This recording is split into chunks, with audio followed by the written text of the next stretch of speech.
On November 22nd, 2024, Wicked Part 1 was released, and to much fanfare, not only from critics, but from fans of the musical and also casual moviegoers. But that doesn't mean that it hasn't had a good deal of controversy. From the Ariana Grande and Ethan Slater drama, to the very aggressive and interesting response by Cynthia Erivo to a fan edit of one of the movie posters, to the issue of when the main actresses went to Oz, was the epic left out to hide the real reason why the main actresses are so deathly thin after filming? Hello everyone, my name is Colin Chandler. Welcome back to my YouTube channel. Today's video is going to be a little bit different from the content that I normally make because Wicked has been released. And as a fan of not only Wicked the musical, but also The Wizard of Oz, I felt that it was my job as a fan to talk about the discourse, innuendo, and outuendo of all of the controversy surrounding this movie before it was even released. And I also wanted to talk about why Wicked is so relevant today and kind of do a deep dive behind the book, the play, and the movie. Also talk about like my feelings toward the movie and what I hope for in part 2. So to start off, I wanted to talk about the book Wicked and kind of the differences between the book and the movie. So if you're wondering where Wicked kind of starts from, well, it starts from Gregory Maguire, who not only wrote the first book of Wicked, but also wrote its sequels and kind of made this whole series surrounding Oz and its kind of political messaging. Wicked is based off of not only the 1939 movie The Wizard of Oz, but also the original 1900 book that was written by L. Frank Baum. So he kind of meshed those two worlds together, where the main aesthetic and visual influence obviously being from the Wicked Witch being green in the movie, whereas in the book it's not really known if she's green. She doesn't really have like a specific defining feature that really says like, oh, she's green. She's kind of just like this old hag. And she's also not the big villain of the story, which I found very interesting. In 1995, the book was released and it was well received. A lot of the people thought it was quite dark for what it was. A lot of people, again, thought this was a children's story, which the Wicked book is not a children's story. Trust me, I personally took it well because me personally, I've always liked the book more than the play. I know, color me shocked.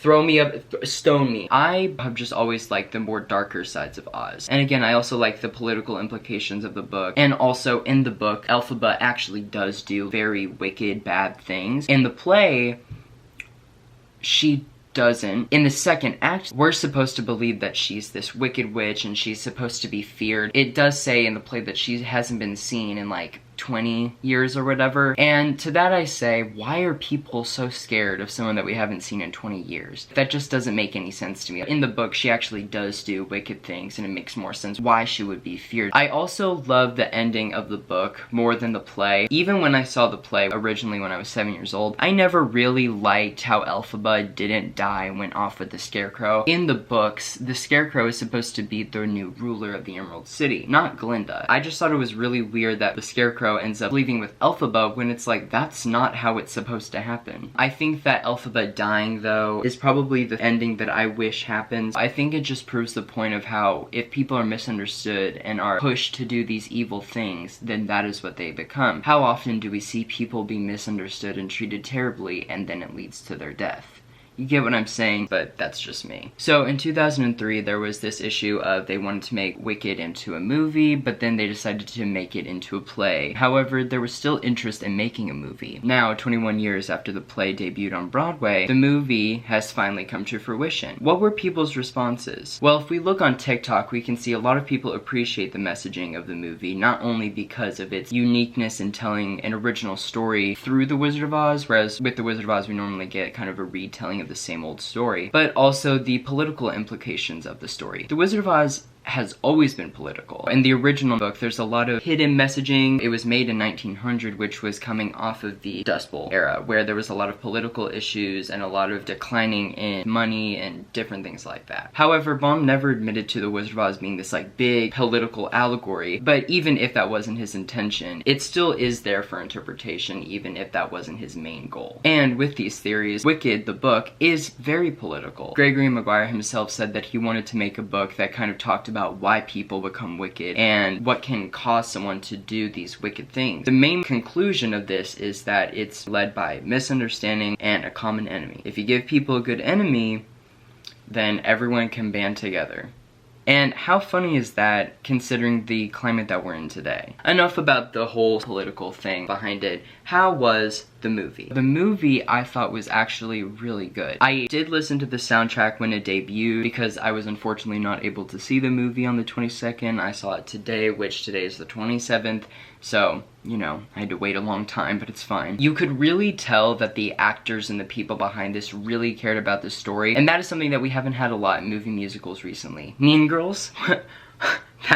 That atrocious film. You know, I was a Mean Girl defender for a little bit, but then I recently rewatched it and I'm like, what is this silly? And I read a lot of reviews about Wicked saying that this movie kind of dragged and there was a problem with the lighting. I didn't really find the lighting too terrible. I only found it an issue, the dancing through life sequence, but that was only like 1 minute of the 2 hour and 45 minutes that I watched, so it wasn't that big of a deal for me. Again, it was definitely very cared for behind the scenes. I loved the opening, and I loved how they kind of reworked some of the songs to add in lyrics and do, you know, something a little bit different. I'm also very glad that they did not have the ruby slippers because I like the silver shoes more than the ruby slippers. So that's probably because I like the book more than the movie. I also thought that the extensions of some scenes and adding in some scenes from the book was also necessary. The story definitely was longer. Like, if you don't like long musicals, or if you don't like musicals, then don't go. But if you don't like longer movies, then probably skip out on this one. However, I would say go. As someone who is a huge fan of Wicked and of The Wizard of Oz, it really does warm my heart that there was so much thought and care put into this. But again, I thought the musical performances were really good. The story was very interesting, and I liked how they added in characters and some scenes from the book. And I specifically thought that Cynthia Erivo and Ariana Grande as Elphaba and Glinda was the best choice. However, addressing this, Ariana has definitely been under some scrutiny recently. It seemed that she was now the talk of the town of being the next homewrecker. She had that whole thing with Ethan Slater. Ethan Slater's wife basically said that Ariana was not a girl's girl, and mayhem ensued. That discourse is kind of no longer happening, and Cynthia Erivo also had that issue because the way she responded to that fan edit has been memed so much. One would even say memeified. This is the wildest, most offensive thing I have seen. Equal to that awful AI of us fighting. Equal to people posing the question, is your green? None of this is funny. None of it is cute. It degrades me, it degrades us. The original poster is an illustration. I am a real-life human being who chose to look right down the barrel of the camera to you, the viewer, because without words, we communicate with our eyes. Our poster is an homage, not an imitation. To edit my face and hide my eyes is to erase me, and that is just deeply hurtful. It's very interesting, people's response to this. A lot of people saying that it makes sense why she would be so defensive of the character. Then there's the people that say, well, she's doing it because she's woke and I think it's pretty funny. Let's talk about the actors being on Ozempic. I'm just kidding, they're not on Ozempic. Well, maybe. It does seem that after the filming of the movie, the actors do look quite thin. And Ariana has definitely been under more scrutiny for this than Cynthia has, but a lot of people just have been talking about it. Yeah, they look a little bit thinner, but I don't think it's really that big of an issue. But, you know, they do love to cry. They do love to cry a lot in interviews. What we chose to do with the roles was something that I think that should be studied. Yeah. Where are you from? Dayton, Ohio. Oh my god. Oh my god. Oh my god. Oh my god. Dayton, Ohio. Did I say something wrong? It has been an honor to stand by Cynthia during this hard time. I mean, her battling cancer. Oh no, I'm just bold. I'm sorry, I'm a little hungry. Oh, she's hungry. This is okay. We'll come back. She knows everything. She even knows, she understands the black experience. I don't think you understand.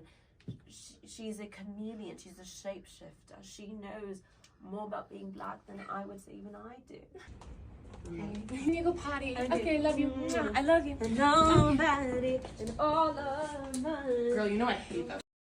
Now I kind of want to talk about what I hope they do in part 2, because Act 2 of the Wicked play is a mess and a half, I'll tell you that much. Act 2 of the play definitely starts out strong, but then it kind of goes weak, and then we're just at the end, and it's like, well, where'd the time go? For the second movie, I really hope they lean more to the part of the book that is supposed to be Act 2, because I think that that is definitely more interesting than the stuff that happens in the play. I also hope that they don't, like, do all this crap with, like, hiding Dorothy and, like, making her this, like, ominous figure. Dorothy plays a very big role in the story, and to hide her eyes and edit her face is to erase her. And how dare we erase Dorothy?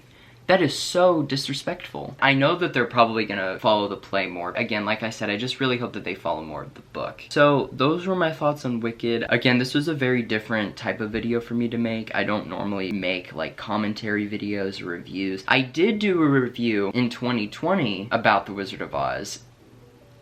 Do not watch that video. I'm actually wearing the same shirt that I wore in that video. Skinny. Let me know if you want more videos about this stuff. I definitely think it's interesting to talk about. Anyways, thank you guys for watching this video. Leave a like and subscribe and comment down below. Did you like Wicked? Did you think it was good? And if you didn't, how does it feel to be dumb? Alright, anyways, thank you guys so much for watching, and I'll see you guys in the next video. Bye.